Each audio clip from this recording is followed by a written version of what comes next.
What's up, guys? We're here for part 2 of the question and answer. We've got 5 questions today. We're going to jump right into them. We don't want to waste any time. So first question, Torsten Hulsman.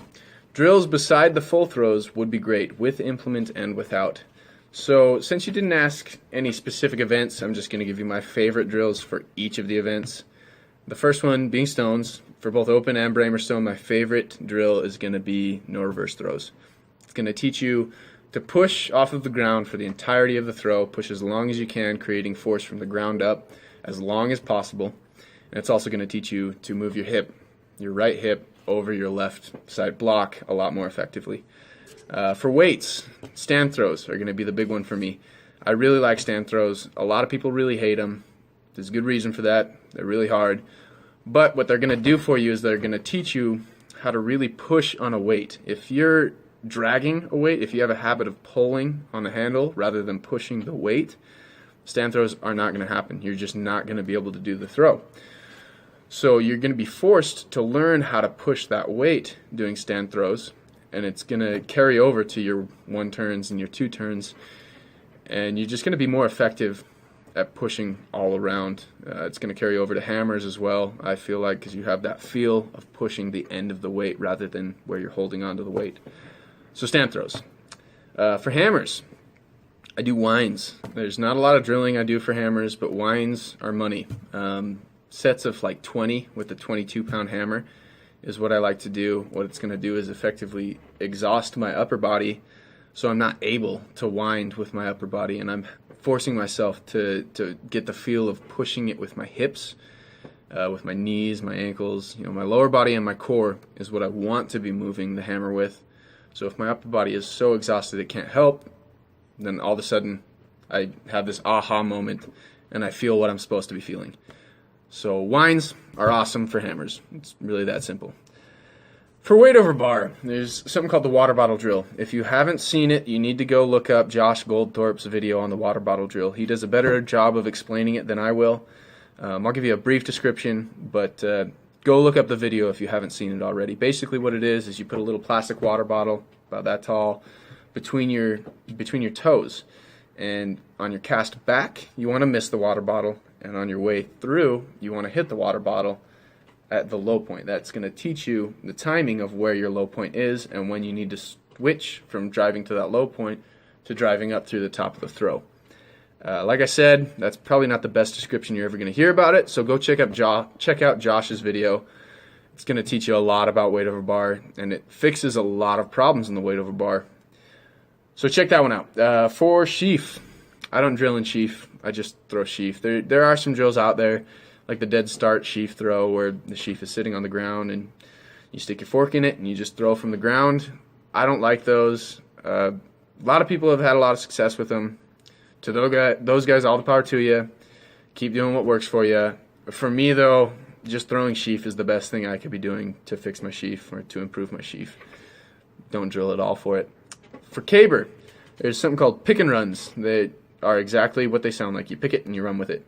What that's going to teach you is how to create head speed and how to put the caber off of your shoulder instead of trying to catch up to it as it's falling off of your shoulder prematurely. A lot of the time people have this issue of the caber gets away from them and they have this, oh crap, now I have to pull when I wasn't quite ready moment. And pick and runs are effectively going to teach you how to avoid that. It's not going to necessarily fix the problem, but it will teach you how to feel when that caber is getting ready to come off. And it'll also teach you how to push it off your shoulder and put it where you want it before you pull. So it's going to help you timing up your pull a lot. That's all the events. Next question. Bruno says, Scott, I'm deeply interested in your weight for distance training. So Bruno, I'm going to answer basically how I train for all of the distance events, because I train them all the same way. What I do is I always have one thing in mind that I'm trying to fix. I never go out and just throw for the sake of throwing. That's a waste of a practice. You have to have something that you're trying to fix. For example, what we'll say is that I'm trying to fix my finish. I need to lift with my hips at the front of the throw. I've been missing that, so that's what I'm trying to fix.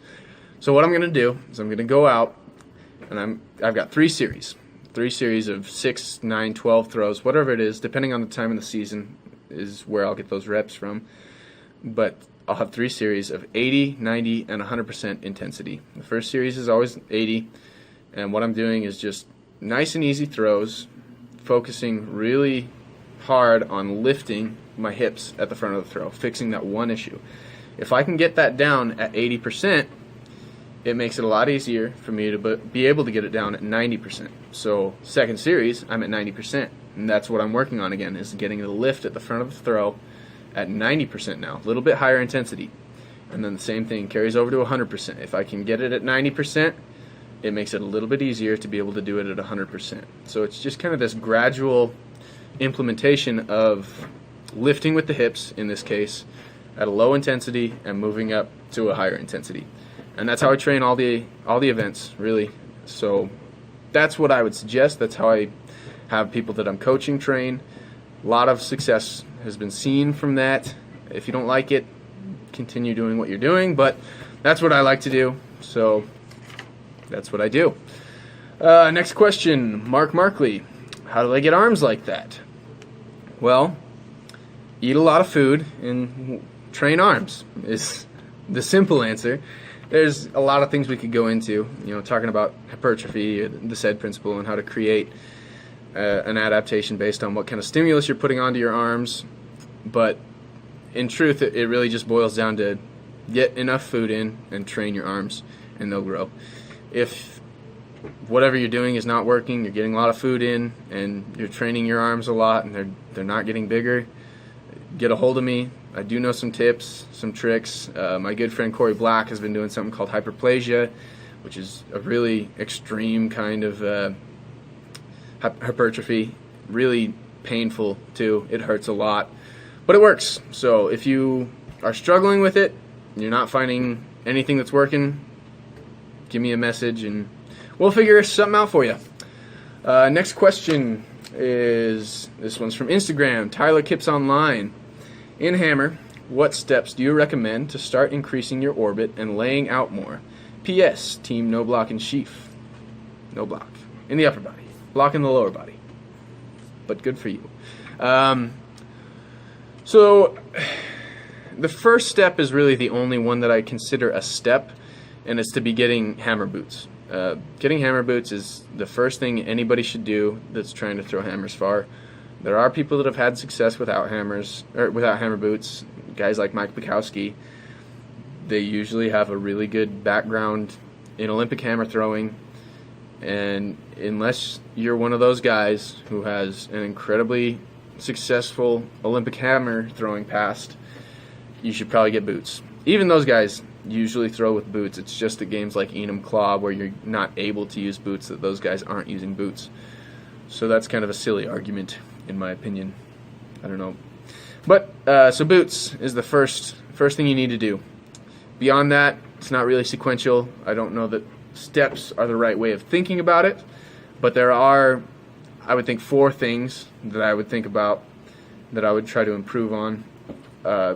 1, bobbing your heels, getting your heels to bob as you're doing your winds. What that's going to do is set your knees in motion and set your hips in motion. You don't need to think about where they're bobbing. They're going to bob the right time naturally. Just make sure they're bobbing. Moving your knees is going to be the second thing. Moving your hips is the third thing. Countering the hammer with your knees and hips is going to be where that's coming in. And then the fourth thing is moving your head out of the way so your arms can stay long as they're coming around. If you're having to move your arms, bending them around your head, you're shortening up your radius, and you're not getting laid out like you need to be, and it's going to shorten up your throw. So those are the 4 things I would think of: knees, hips, ankles, and your head. Beyond that, it's just going to be exaggerating those 4 things, just little by little. You don't need to be 100% laid out next practice. Just get a little bit more laid out. And I guess this is where the steps would come in, is, steps being like, I'm 1% more laid out than I was last time, 2% laid out the next time, and those would be the steps, is in exaggerating those 4 things. Beyond that, though, I wouldn't think about it in steps. Just hit those things, pick one to work on at a time. Like I said in Bruno's question, just fix one thing and exaggerate it a little bit more every time. And that would be your goal for hammers in getting more laid out. Next question, Vercules 200. What is your favorite stone drill? So we kind of already answered that in Torsten's question. He asked drills beside full throws. For stones, like I said, it's going to be no reverse throws. I couldn't think of one that I like more for stones. Like I said in Torsten's question, it teaches you how to push off of the ground, create force from the ground up for a longer period of time, really take advantage of all the force that you could be creating. And it teaches you how to slam that hip, the right hip, over that left side block. Beyond that, it fixes a lot of problems. The list is really long. If you don't know what's going wrong in your throw, but you know it feels off, do some no reverses, and you might surprise yourself and fix the problem. And you might not know why, but the problem is fixed. So all the power to you. But obviously, you want to take some video and send it to somebody who knows what they're doing, and they'd be able to help you out more. But for a quick fix, no reverse throws are awesome until you know exactly what it is you need to be fixing. It's not a guarantee. They might not fix what's off, but there's a good chance that it will.